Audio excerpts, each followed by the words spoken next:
bazılarına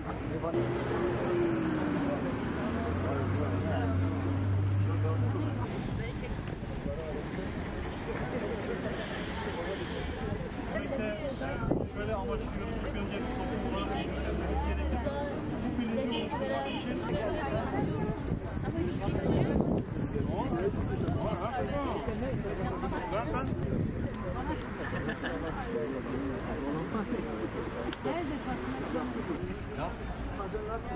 Nerede kardeşlerim?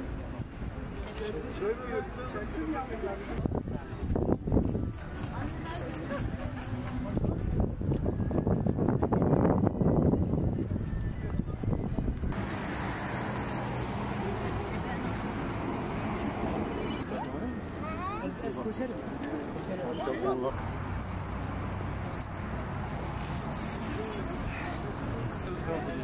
Saygıyla ilgili. Karşı buraya baktım ama çaklısı.